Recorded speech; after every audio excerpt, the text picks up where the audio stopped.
Bismillahirrahmanirrahim. Assalamualaikum warahmatullahi wabarakatuh. Perkenalkan, nama saya Muhammad Reza Putra Jedai.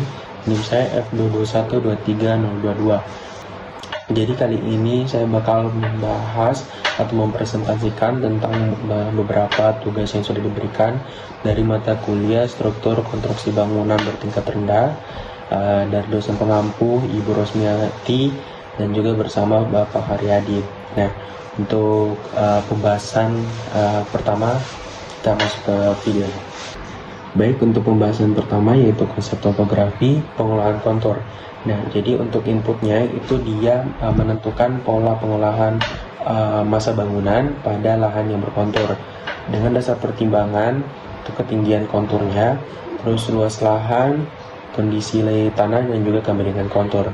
Nah, analisis yang saya berikan di sini yaitu daerah yang sudah saya survei, yaitu Pantai Kulolu Limboru, Kecamatan Banawa Tengah, di daerah Kabupaten Donggala. Nah, jadi teman-teman ya bisa lihat di sini daerah tapaknya, garis yang memotong secara vertikal merupakan ketinggian dari bawah ke atas tapak dengan ketinggian 25 sampai 185 meter dengan elevasi 2.35,56 meter. Nah, untuk kondisi tanah yang gembur dan juga punya sisi yang tidak keras dan tidak padat dengan kemiringan 45,6%. Jadi teman-teman bisa lihat gambar yang sudah saya tampilkan. Nah, terus ini untuk outputnya, ini adalah beberapa garis kontur yang sudah saya perlihatkan dengan pengolahan lahan yang berkontur dengan jarak perbedaan 1 meter setiap garis kontur dengan metode pengolahan massa berdasarkan garis kontur, dan metodenya itu adalah cut and fill serta penggunaan dinding penahan. Nah, jadi untuk metode pengolahan kontur, pengolahan massa pada lahan yang berkontur itu saya menggunakan metode linear atau mengikuti bentuk topografi alam pada lahan yang membentuk pola jalan dan juga sirkulasi dari arah orientasi bangunan. Nah, dan dengan mengikuti garis kontur yang teratur, kita bisa mengikuti massa bangunan pada garis kontur tersebut. Terus di sini teman-teman bisa lihat dengan penggunaan pola pengolahan kontur, kita bisa mendapatkan pengolahan tata massa dengan view yang bagus. Jadi gambar ini adalah sketsa dari pengolahan lahan dan juga dengan mengarahkan view ke bagian yang berpotensi. Terus untuk penggunaan dinding penahan, jadi teman-teman bisa lihat di sini. Jadi dengan penggunaan dinding penahan agar tujuannya itu tanahnya tidak jatuh ke daerah bangunan yang sudah kita buat. Ini teman-teman bisa lihat ada dinding penahan di bagian yang sudah saya bagian yang telah tersketsa. Baik, jadi kita masuk ke materi selanjutnya yaitu tentang fondasi. Untuk inputnya itu dia menentukan penggunaan fondasi pada hotel resort, yaitu studi kasus saya.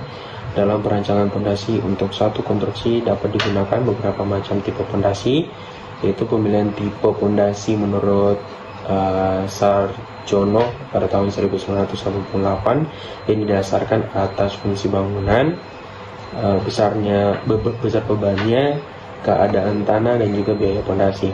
Nah, untuk analisisnya ada dua alternatif fondasi yang sudah saya berikan, yaitu yang pertama ada fondasi purplat.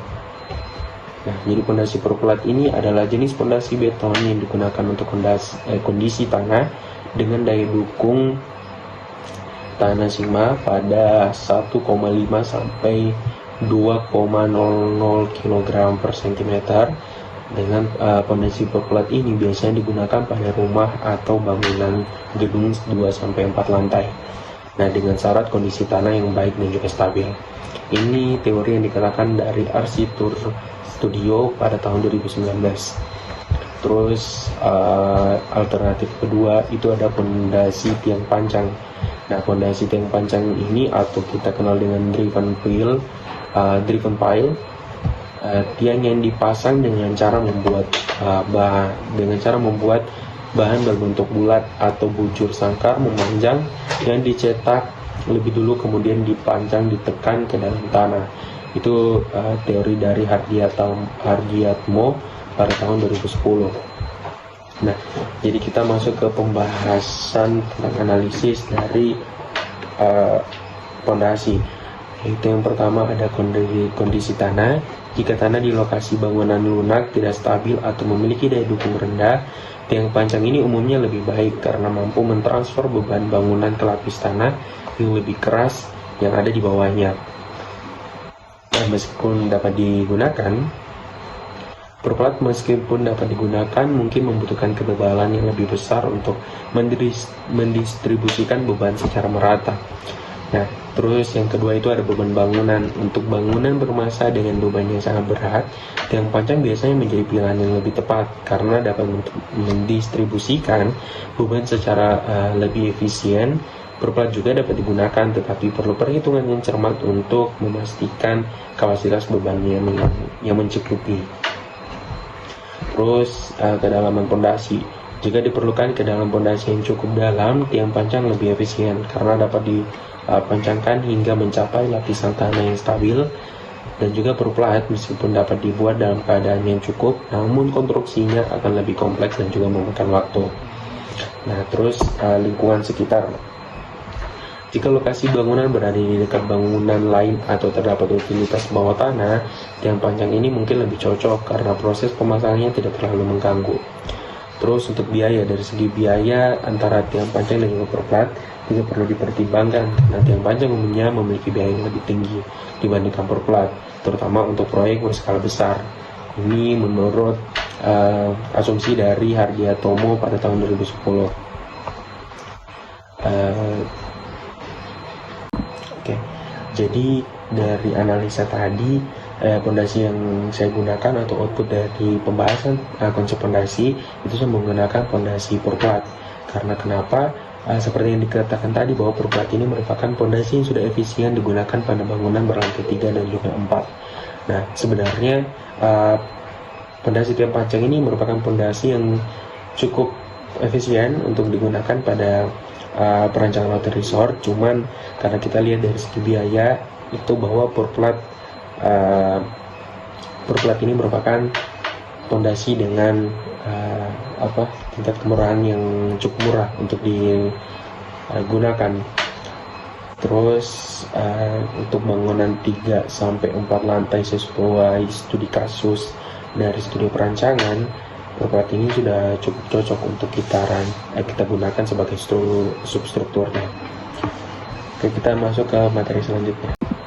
Baik, selanjutnya ada pembahasan kolom. Jadi teman-teman bisa lihat pembahasan dari materi yang sudah saya kasih.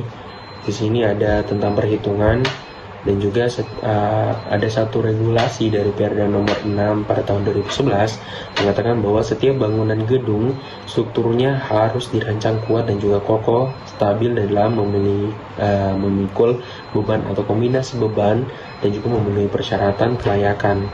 Nah, selama umur layanan dan yang dirancangkan dengan mempertimbangkan fungsi bangunan gedung, lokasi dan juga sistem pemasaran konstruksinya. Jadi di sini teman-teman bisa lihat perhitungan dari untuk menentukan kolom.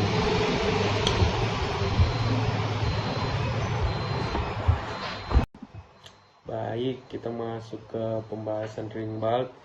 Ring balk ini atau disebut dengan balok keliling terbuat dari beton bertulang yang berdimensi 15 kali 20 cm dengan tulangan utama itu minimal 12 mm, sengkang 8 mm dengan jarak 15 cm yang dicor secara menerus yang mengikuti pasangan dinding. Nah, ini berfungsi sebagai pengunci antara pasangan bata dan juga kolom. Itu teori dari Standar Nasional Indonesia dari tahun 2017 sampai dengan 2052. Nah, ring balok ini berada tepat di atas dinding yang berfungsi mengikat dinding yang ada di bawahnya sehingga terus stabil, serta mengunci ujung atas kolom yang spesifikasi ring balok sebagai berikut. yaitu dia campuran beton yang digunakan yaitu 1:2:3, yaitu semen, pasir, dan juga kerikil dengan menggunakan air dengan perbandingan 1/2 dari berat semen. Nah, dimensi ring balok yang digunakan yaitu 15 kali 15 cm dengan menggunakan tulangan pokok minimum 40 mm. Nah, sengkang itu minimum 0,8 mm dengan jarak setiap sengkang itu 15 cm. Hubungan kolom dengan ring balok itu diperkuat dengan adanya panjang langkar minimum 40 cm. Nah, pembahasan terakhir itu ada rangka atap. Itu teori dari Yulianti Noerlelasari pada tahun 2017. Dia mengatakan bahwa atap itu dapat dikatakan berkualitas jika strukturnya kuat atau kokoh. Nah, faktor iklim ini menjadi bahan pertimbangan penting dalam merancang bentuk dan juga konstruksi atap. Keberadaan atap pada bangunan sangatlah penting untuk mengingat fungsinya, itu seperti payung yang melindungi sesi bangunan. Nah, ini teman-teman bisa lihat di sini ada struktur dari atap atau rangka atap. Nah, di sini ada bentuk-bentuk atap. Nah, jadi konstruksi atap itu harus kuat untuk menahan beratnya dan terhadap tekanan itu maupun tiupan angin atau beban-beban lain seperti berat air hujan. Ya, terus ada beberapa poin pembahasan, itu dia menambah keindahan serta kenyamanan bertempat tinggal bagi penghuninya.